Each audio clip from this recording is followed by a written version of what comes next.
Assalamualaikum teman-teman, kembali lagi di Hendra Prabowo Kebumen. Penyusutan tinggi badan bukanlah hal yang mustahil terjadi. Banyak orang, terutama yang lebih tua, berpikir bahwa mereka lebih tinggi dibandingkan yang sebenarnya. Nyatanya, itu hanyalah angan-angan belaka, yang seringkali diakibatkan kurangnya kesadaran akan penyusutan tinggi badan seiring bertambahnya usia. Dalam sebuah studi di Prancis, penelitian mengamati 8.600 wanita di atas usia 60 tahun dan menemukan bahwa mereka rata-rata mengestimasi tinggi badan mereka 2,5 cm lebih banyak dari yang sebenarnya. Dan banyak yang kehilangan tingginya sebanyak 5 cm dari tinggi badan puncak. Mengapa bisa seperti itu? Nah, bagi teman-teman yang penasaran, tonton video ini sampai selesai ya. Dan bagi teman-teman yang belum subscribe, sempatkan untuk menekan tombol subscribe dan loncengnya. Yuk langsung saja kita lihat videonya. Manusia kehilangan ketinggian karena piringan sendi antara tulang belakang, dehidrasi, dan tertekan. Penuaan tulang belakang juga dapat menyebabkan tulang melengkung dan dapat rusak akibat kehilangan kepadatan tulang atau yang disebutnya osteoporosis. Hilangnya otot di batang tubuh juga dapat berkontribusi dalam membungkuknya postur. Bahkan, pelurusan lengkungan kaki secara bertahap juga dapat membuat teman-teman sedikit lebih pendek. Kemudian kita bahas apakah berkurangnya tinggi badan merupakan tanda masalah kesehatan. Hal itu mungkin saja. Inilah alasan kenapa dokter selalu mengukur tinggi badan sebagai bagian dari tes kesehatan berkala. Perubahan tinggi badan akan sangat mencemaskan jika sebagian besar disebabkan oleh fraktur kompresi atau kondisi tulang lainnya. Dan hilangnya otot yang berkontribusi untuk penyusutan juga dapat mempengaruhi nyeri punggung. Selain itu, semakin besarnya penyusutan, semakin besar pula resiko fraktur pinggul dan non-vertebral lainnya. Beberapa studi telah menemukan bahwa usia 65 tahun ke atas yang kehilangan tinggi badan sebanyak 5 cm di 15 hingga 20 tahun terakhir memiliki resiko yang lebih tinggi mengalami patah tulang pinggul daripada mereka yang menyusut lebih sedikit. Penelitian juga mengatakan bahwa resiko ini lebih tinggi terjadi pada pria. Penyusutan tinggi badan juga dapat berhubungan dengan sejumlah perubahan metabolik dan fisiologis yang mungkin memiliki dampak negatif pada kesehatan. Selain itu, berkurangnya tinggi dapat menjadi penanda kurangnya kesehatan tubuh secara umum atau gizi buruk.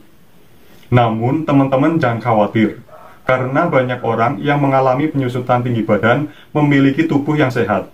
Tentu saja, jika teman-teman memiliki kekhawatiran mengenai tinggi badan teman-teman, terutama jika teman-teman memiliki sakit punggung kronis, segeralah bicarakan keluhan teman-teman dengan dokter. Lalu bagaimana cara meminimalisir penyusutan tinggi badan?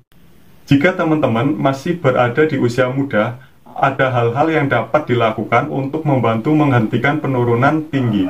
Teman-teman harus memperhatikan gizi, memastikan tingkat vitamin D yang baik, dan tetap melakukan kegiatan tetap aktif. Latihan memperbaiki postur tubuh seperti yoga, olahraga, dan juga angkat beban mungkin dapat bermanfaat. Pria dan wanita yang berusia di atas 50 tahun harus melakukan tes kepadatan tulang untuk menentukan apakah mereka memiliki kepadatan tulang yang baik, rendah, atau bahkan menuju osteoporosis. Faktor yang menyebabkan teman-teman berisiko osteoporosis diantaranya, yang pertama, riwayat keluarga. Awasi perkembangan orang tua dan saudara kandung seiring bertambahnya usia, terutama jika mereka menderita patah tulang karena jatuh. Yang kedua, gaya hidup. Menjadi aktif secara fisik dapat menurunkan resiko, seperti halnya merokok, mengkonsumsi alkohol yang berlebihan. Yang ketiga, obat. Beberapa obat dapat mempengaruhi kesehatan tulang, termasuk beberapa antidepresi, obat untuk kanker payudara, kanker prostat, dan epilepsi. Yang keempat yaitu kondisi medis, penyakit hati atau ginjal kronis, kondisi tiroid, penyakit seliak, dan penyakit inflamasi usus dapat meningkatkan resiko yang juga dapat menurunkan kadar hormon pada wanita selama menopause dan testosteron pada pria. Nah, jadi teman-teman sudah tahu ya bahwa tinggi badan manusia memang akan berkurang di saat kita bertambah tua. Oke, seperti itu saja pembahasan benarkah tinggi badan berkurang saat kita bertambah tua dan cara meminimalisir penyusutan tinggi badan. Bagi teman-teman yang masih memiliki pertanyaan, kritik, ide, ataupun saran, silakan bisa tuliskan di kolom komentar di bawah sini. Aku mohon maaf belum bisa menjawab semua pertanyaan dan komentar dari teman-teman karena kesibukanku. Bagi teman-teman yang suka dengan video ini, jangan lupa untuk menekan tombol like dan share ke seluruh sosial media teman-teman. Tonton juga videoku yang lainnya di channel YouTube Hendra Prabowo Kebumen. Dan ikuti juga akun sosial mediaku di Facebook dan Instagram di @hendra_prabowo_kebumen. Bagi teman-teman yang belum subscribe, sempatkan untuk menekan tombol subscribe dan loncengnya. Terima kasih sudah menyaksikan video ini sampai dan selesai. Semoga teman-teman sehat selalu, sampai jumpa, dan have a nice day.